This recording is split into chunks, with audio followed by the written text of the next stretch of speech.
Good afternoon. I'm Heather Freed, Associate Editor for Printwear Magazine. We're broadcasting live from the Printwear Show in Baltimore, and we're here spending 5 minutes with Jeff Proctor, who is at the show representing Vastex International. Thanks for being with us today. You're welcome. Thanks for having me. Of course. So first thing is, what do you see as our industry's biggest challenge? Okay, the biggest challenge I'm seeing right now, and I've had this happen 2 or 3 times in the booth already today, people are scared to death right now. They're scared to death to spend any money. All they're hearing in the newspapers and on television, whether it's Fox, whether it's CNN, whether it's MSNBC, is all the gloom and doom that's going on. So the biggest thing right now, I think, is day-to-day survival for them. They've cut back. A good indication of that is all the profits that's being turned is fueling the stock market. Well, all the companies have cut things to the nub that they can't help but make profits on the same amount of sales that they've had in the last few years. So the same thing's happening in our industry. The owners of the small companies, they're doing more themselves. They're staying later to wash out screens. They're doing more printing themselves.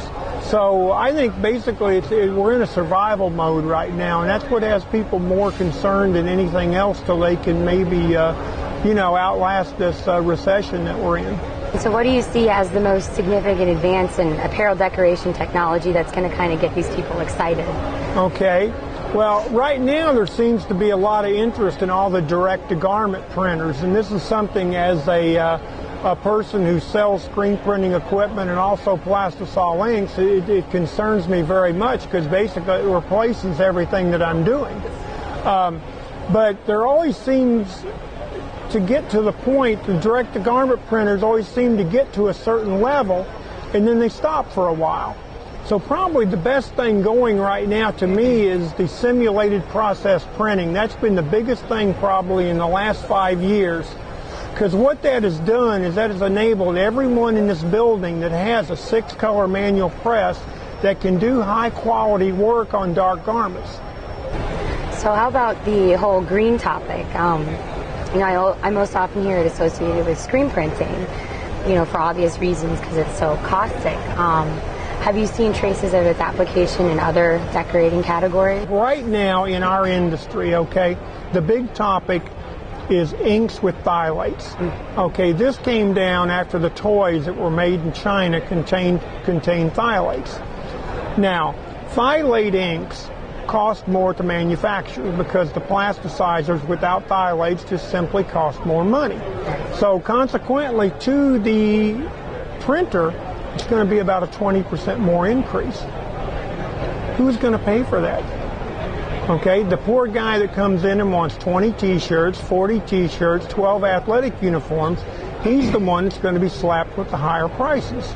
Then the printer's going to have a higher cost. The printer's going to be paying more because he's going to have to completely use separate squeegees. He's going to have to use separate chemicals, separate cleaning places, everything to keep his shop completely segregated from regular inks or non-phthalate inks. So the whole green thing, I think, is great, but again, is it worth jumping on the bandwagon versus what it's going to cost you in your business?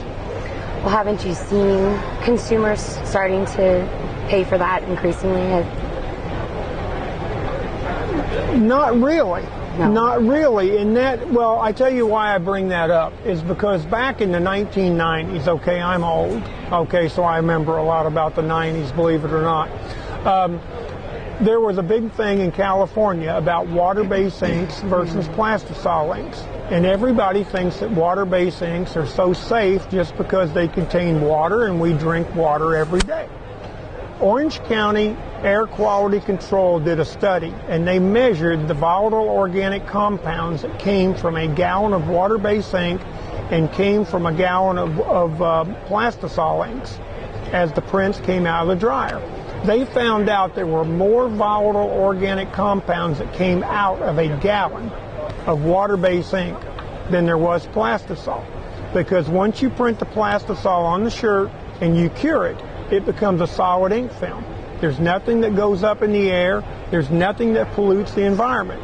Whereas when the water-based ink runs through, it evaporates. The water that's in the ink evaporates out of the print with everything else that's in it, and emits the volatile organic compounds. So a lot of times we're jumping on a bandwagon and we don't have all the details of what we need to know about whether we're really going green or not. Well, thank you. Okay, thank you.